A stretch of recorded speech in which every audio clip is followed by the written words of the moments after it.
this presentation on our course project. So at the end of this course, we want to create a programming project involving the common spell checking problem. And so the description that we have in our course says that we have a set of words and then we store them in a hash table for fast lookup so that we can compare those words to see if they're spelled correctly.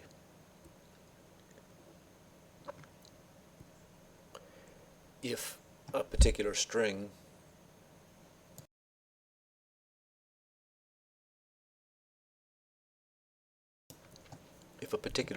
is in the set of words, then we can return a collection, maybe an empty collection, or a collection that only has the string S because we assume it's to be spelled correctly. Otherwise, if a particular string is not in our set of words, then we're going to create a list of alternate spellings, potentially list of alternate spellings or suggestions of correct spellings of the word. And here's some examples of some alternate settings. So we can loop through each character in the word and swap it with the adjacent character, so maybe two characters are out of order. And as we do that swapping, we can take that modified word and check to see if it is in our dictionary, our set of words W. And if so, we assume maybe this is an alternate spelling or a suggestion. We can insert a single character between any two adjacent characters, and again, take that modified word and look it up in our dictionary to see if it may be a correctly spelled word that we add to our list of suggestions.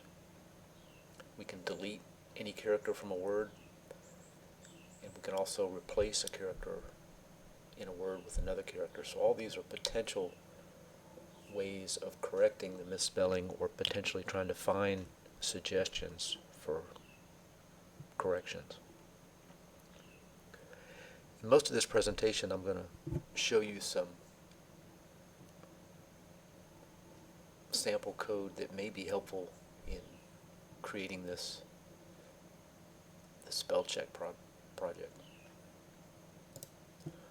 The first one is to realize that when we do comparisons of strings, that C++ is case sensitive, so it can be a convenient thing to convert every word in the text that we're going to check and every word in the dictionary, convert it to the same case, either all uppercase or all lowercase.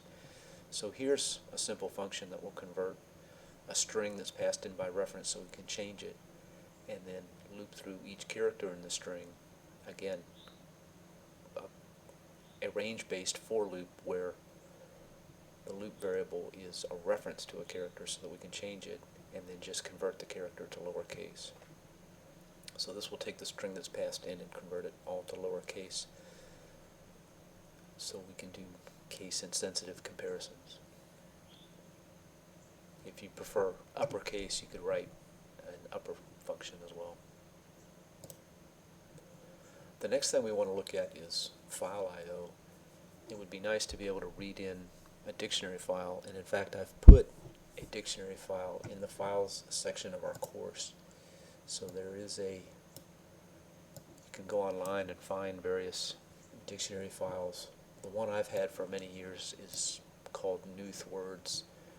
There's a professor at Knuth at a major university that had this collection of words, and there's thousands and thousands of words here in this particular dictionary. It looks like there's over 100,000 words in this dictionary. And there are others that you can find online as well. I've put this particular file in the file section of our course that you can use, but how can we read it in? Before we start reading in files, and maybe you've seen this in other programming classes, but we want to review absolute versus relative paths. When you specify a file name to open, you have to give the name of the file and alternatively, or in addition, give the path to the file.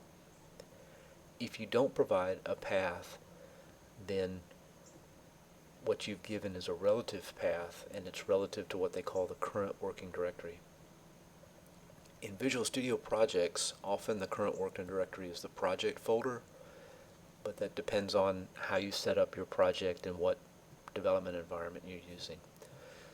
One way you can check on the working directory is with a command called get cwd. So let's see if we can make that work.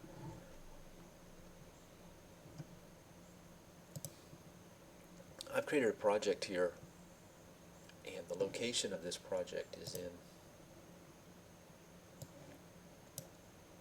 C. Howard temp CIS 295 project. So that's the location of this Visual Studio project. In order to use the get cwd command, there's an underscore in front of it. We include this direct.h. Let's see if we have this.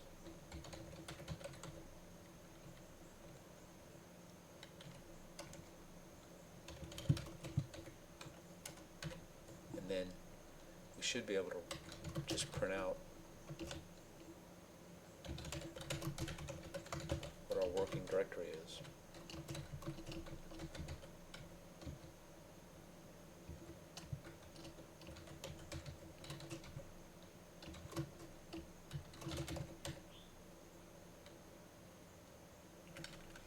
To add in the standard namespace.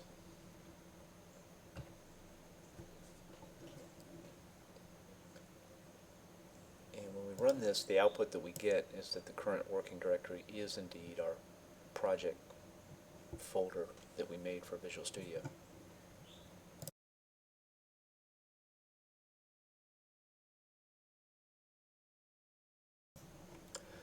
So what that means is that if we put our Word data file and also the file of text that we want to run the spell check on in this project folder, then we should be able to access it with a relative path, meaning we don't have to put in this entire absolute path name.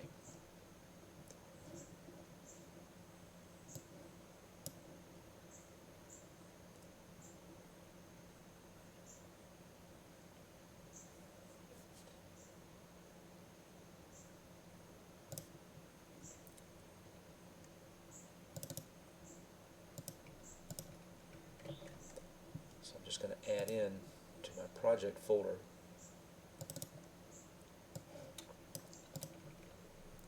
the Newthwords file that has the 100,000 words out of a dictionary. And I've got this test file here. If we look at this, we see that this is a small test file with some mistakes. Here's a second line of text. So you can see we have some words misspelled intentionally here. And I've misspelled them, many of them, in such a way that, for example, if we were to swap these two adjacent letters, we would get the word text, which might be a viable suggestion.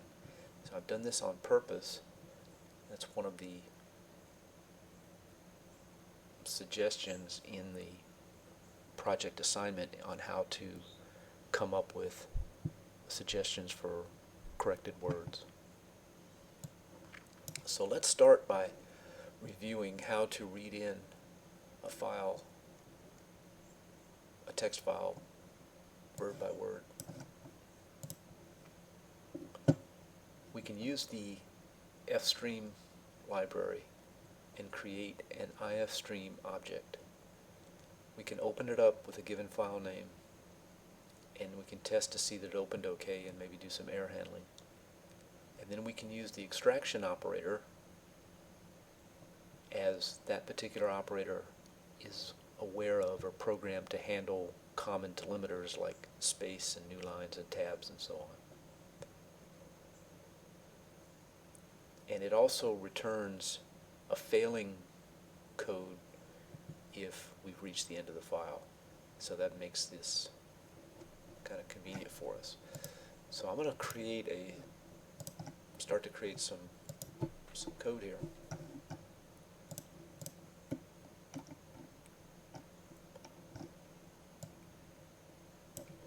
We looked at how we can convert words to, or strings to all the same case. So we'll add in this utility function. And then we'll also start to create a spell checker class.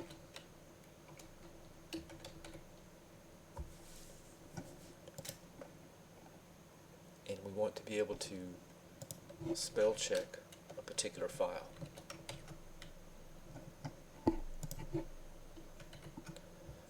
So we have a function here called checkFile, and it gets passed in the name of a file, and we want to try to read it in. And in order to do that, we need to include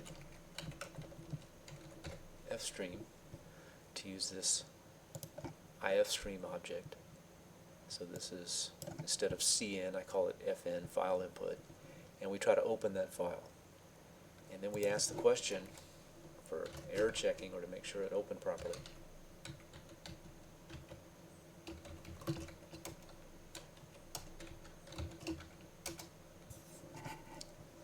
if it didn't open properly, maybe we'll just print out some error message.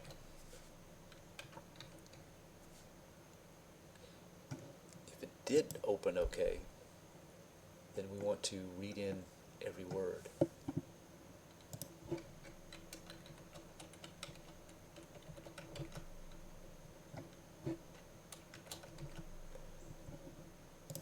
So we just define a word as a string and set up a while loop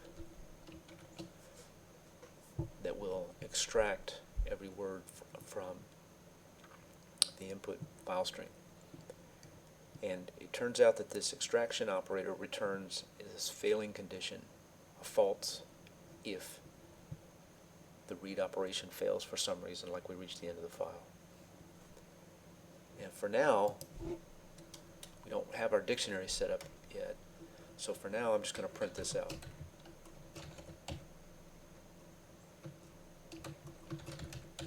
Just to see if it works okay. So right now, the only thing that spell checker does, the only capability that the spell check class has, is the ability to open up a file and extract all the words out of it.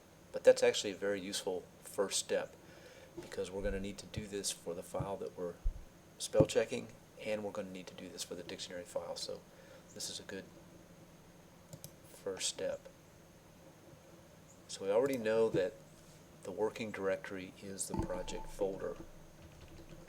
So that means that if our test file is in the project folder, then we can use a relative path, meaning we don't have to put the entire absolute path name.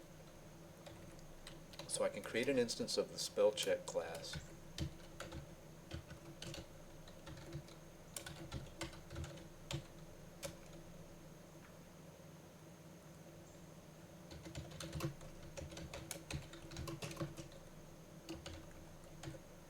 And I can create a string for the test file.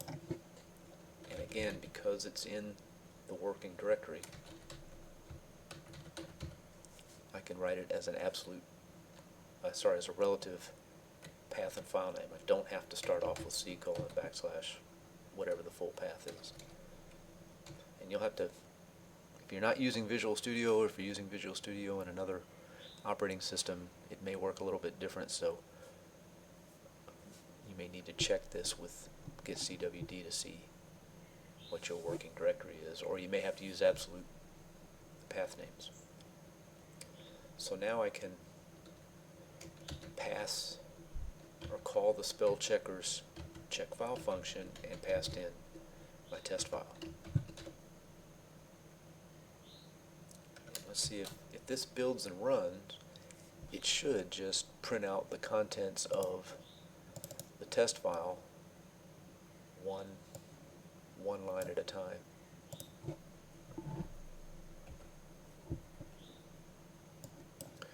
So here's the output of the program, and there's the contents of the test file. So this is a small spelled wrong test file with, and so on. So you can see it seems to be working okay, and it also, make sure we get the last word. So it seems to be working okay. And this is a very useful capability because we need this for the file that we're going to do spell checking as well as for the dictionary file. So before we start checking words in this loop and printing out possible suggestions, let's read in the dictionary file.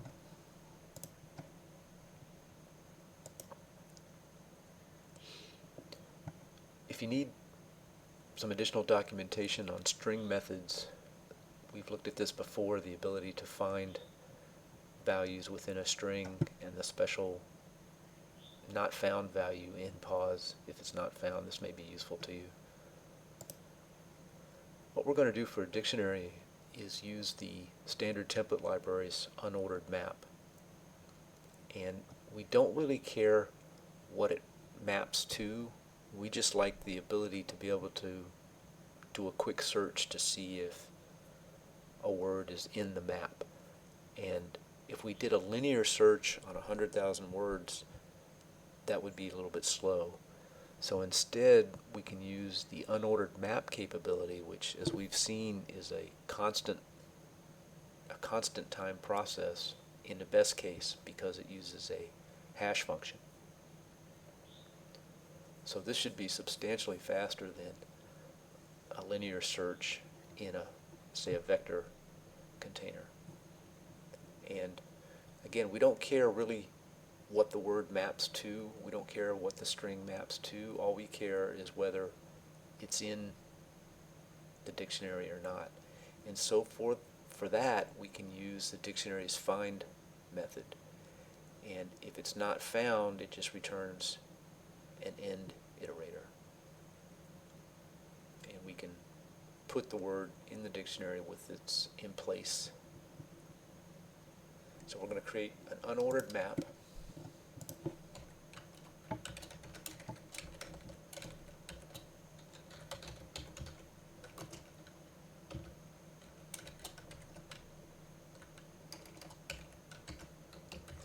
And we're going to be mapping strings, words, and we don't care what it maps to, so we can just have it map to itself, another string.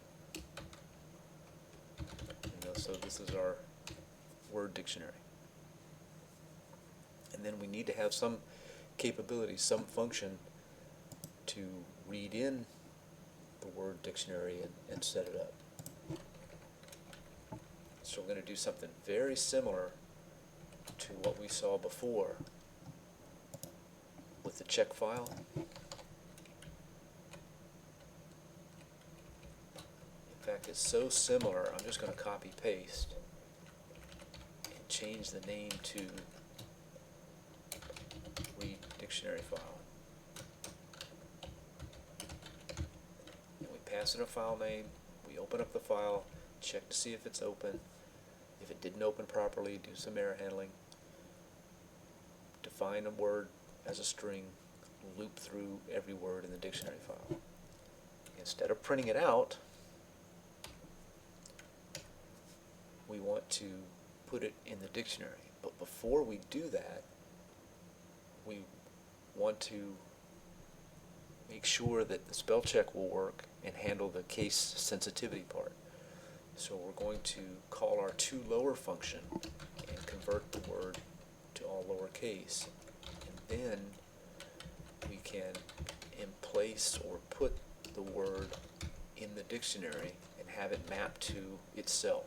And again, we don't care what it maps to. We're not really looking up some other value. We just want to know if it's in the dictionary or not. And we use the dictionary for this search because we know it uses a hash function, which is a constant time lookup.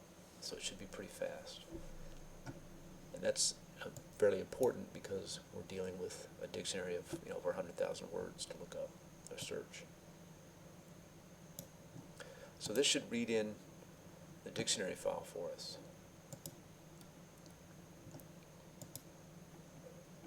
And we need to have before we do the spell checking, we need to have that read in. So I'm going to define our dictionary file as this newthwords.txt. And then I'm going to ask the spell checker to read in this dictionary file.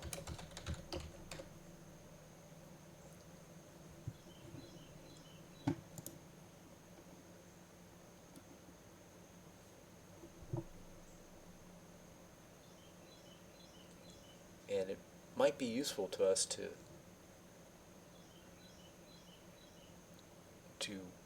print out some of the words from the dictionary file to see if it read in okay. And we should be able to do this by getting an iterator, say, to the end. So if I wanted to print out maybe the last 10 or so words, I could create an iterator to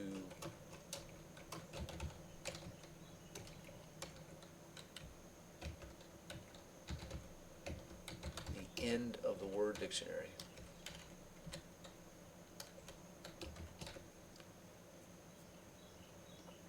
And then do a simple for loop.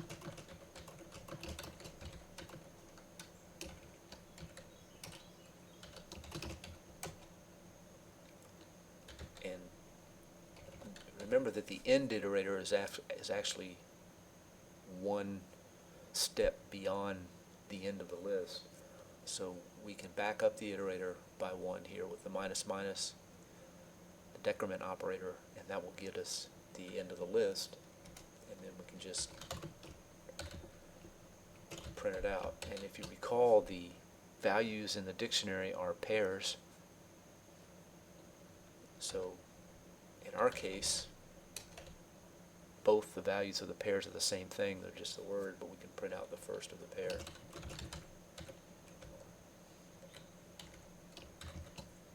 And this should just confirm that we got some of the words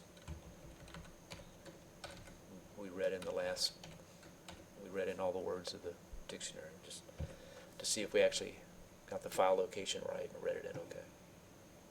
It takes a couple seconds to run because it's 100,000 words, but we are seeing that we're getting some of the last Z words out of the dictionary file, so it seems like it might be reading okay.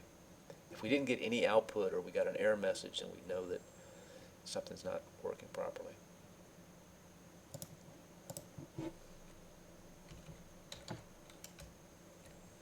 So now that we have the dictionary file read in, we're ready to start actually checking words and seeing if they're spelled correctly and offering up some suggestions if they're not spelled correctly. So on our check file function, instead of printing out the word, the first thing we want to do to handle the case sensitivity part is to convert it to lowercase. So now every word that we're checking and every word in the dictionary are both lowercase, and that's important. And then if we want to, we can print out the word, and then we want to use the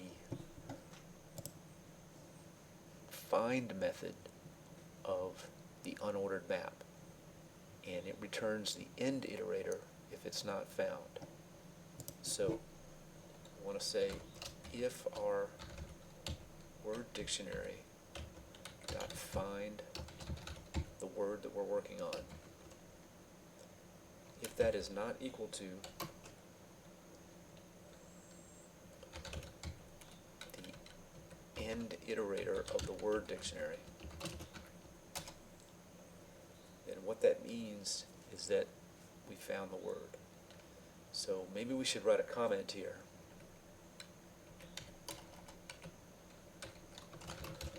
For each word, we have three possibilities. The first one is the word was found in our dictionary. So we assume that it's correct. The second possibility is that it's not found,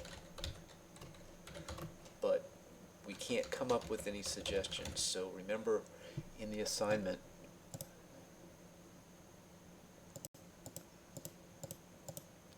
we had several ways that we could maybe come up with some suggestions of how a word may be spelled correctly, by swapping adjacent characters or inserting characters or deleting or replacing characters. So if it's not found, we're going to have two additional possibilities. One is it's not found and we can't come up with any suggestions that we find in the dictionary. And then the last possibility is it's not found, but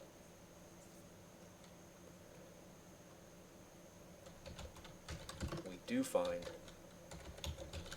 suggestions. So let's handle these three cases separately. This is case one here, where we found it. And so we'll just print out maybe a colon, space, and the word okay, indicating that the word was spelled correctly. Otherwise, if it's not found, then we've got one of these other two cases.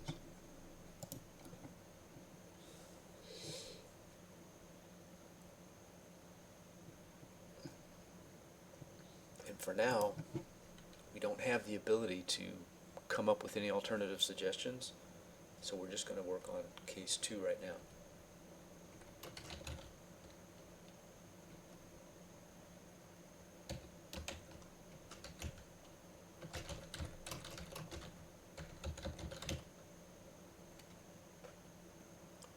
So we can just print out a message that says, we think this is misspelled because it's not in the dictionary, but we have no suggestions. So again, for every word that we get in the file, we convert it to lowercase, print out the word without an end of line yet, look for it in our dictionary, and if it's found, we just add a comment that we think the word's okay. If it's not found, we don't have any suggestions yet, we add a comment that we think this word is misspelled, but we don't have any suggestions. We're going to add suggestions to this in a minute. So in main, we've created an instance of the spell checker class, set up some names of file names that we want to, the first file we want is the one we want to spell check, the second file is our dictionary file. We load up the dictionary file and then actually run the check file function. So let's see what we get on our check file.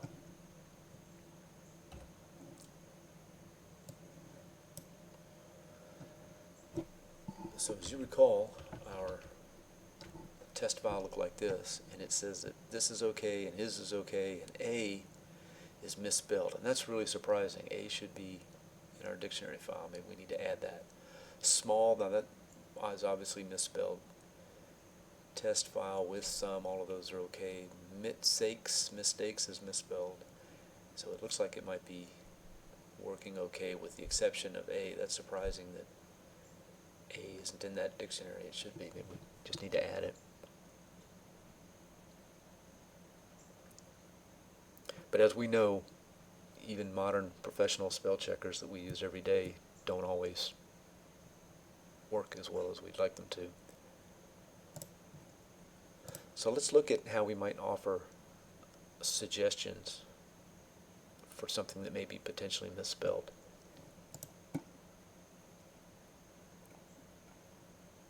And I'm just going to take the first one here as an example and show you how we could swap adjacent characters in a word, and then for each swap that we make, take that modified string and look it up in the dictionary, and if we find it, we can say that that might be one of the words that we want to suggest as a correction. So basically what we're doing is we're going to create a word list of possible suggestions, and we're going to do it in different ways. And the first way I'm going to do this is by creating a word list by swapping adjacent characters. And we're going to pass in a constant string reference word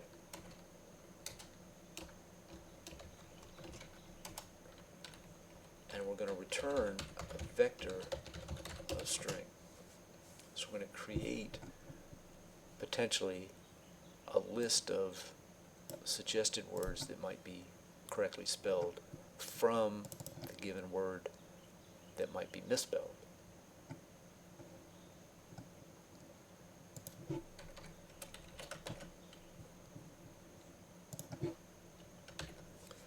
So there's the resulting list of possible corrections. And when we're done creating it, we'll return it. And how are we going to do it? Let's assume that the word has already been determined to be misspelled or not, potentially misspelled, not in the dictionary. So then what we need to do is to loop through every position in the word. So if our word, say, were result, we would loop through every position, 0, 1, 2, 3, all the way up to, but not including the last position, and then take the letter at position 0 and the letter at position 1 and swap them and see if that particular word is in the dictionary. So we're going to try to find alternative spellings by going through a loop for each position in the word up to the second to the last position, not quite the last position. So we're going to have a for loop.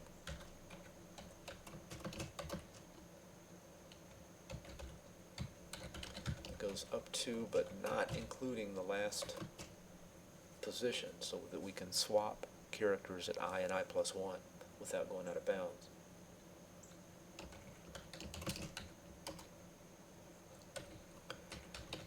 And because we are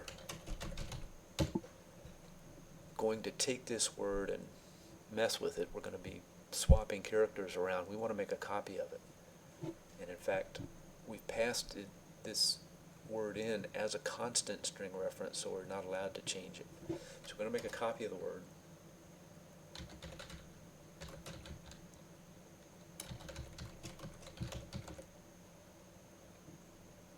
And then we're going to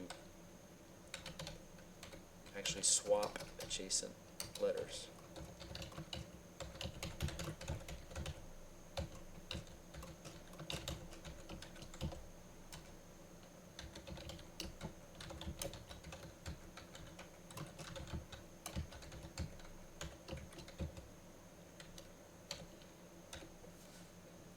So we can use, there's a swap method in our standard namespace as well. Now that we've got this new word that we've created, we want to look to see if it's in the dictionary and potentially a correction. So again, we use the dictionary's find method, just like we used here when we were checking to see if it's misspelled. We'll do the same thing to see if the new word is in the dictionary. And if find on the new word returns or does not return the end of the dictionary, that means we found that new word in the dictionary, and maybe that's a possible correction. So in our resulting list of possible corrections, we want to add that word, and since it's a vector, we just use the pushback and push back the new word.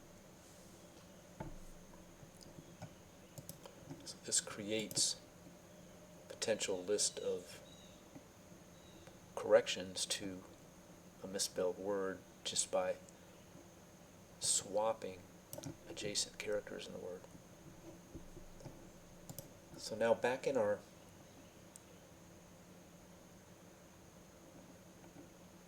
check file function,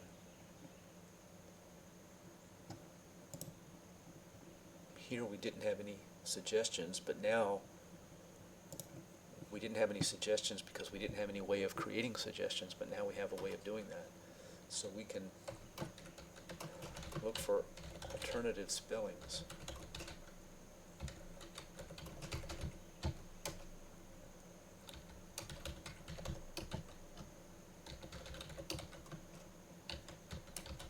So I'm going to create something called alt word list equals create word list, swap adjacent characters on the misspelled word. And then if the alt word list is empty, or if its size is 0, now that means that we have this case too. We don't have any suggestions. Else, if this alternative word list is not empty, then we have this case 3. Word is not found, but we have suggestions. So now what we want to do is print out those suggested misspellings. So I'm going to print out this colon separator and then loop through for each alt word in our alt word list. Print it out.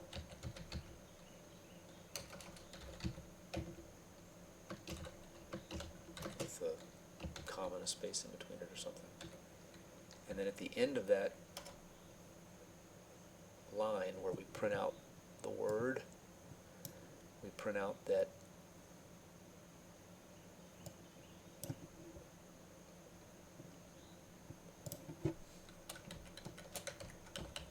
it was misspelled, and then print out suggestions, and then print out a list of suggestions separated by comma and space. When we finish that line, print out an indel.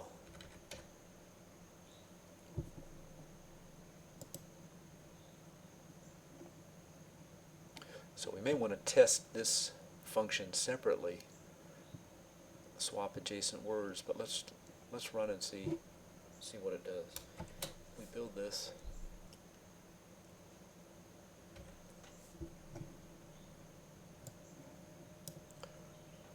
So this is okay, is okay. A, again, that seems odd that that's not in the dictionary, but we can't get any suggestions on A because all we have is the ability to swap adjacent letters, and there aren't any adjacent letters. It's a one-letter word. So then the next one's small, so notice that if we swap the L, the first L and the A, we get a correct version, and it's finding that for us. Same thing for mistakes, same thing for second, and same thing for text, which is the end. So it looks like our finding alternative spellings by swapping adjacent characters seems to be working. So what's left then is to finish this by coming up with additional ways that a word might be misspelled and seeing if it can be corrected. So you could imagine creating a group of these functions, and maybe instead of returning a vector of string, you pass in the vector of string by reference, so you can just call these different functions and it'll push back possible alternative spellings in that list, and then you can just loop through and print it out. So hopefully this gives you a head start or some hints on how you might do this spell check project. Let me know if you have any questions.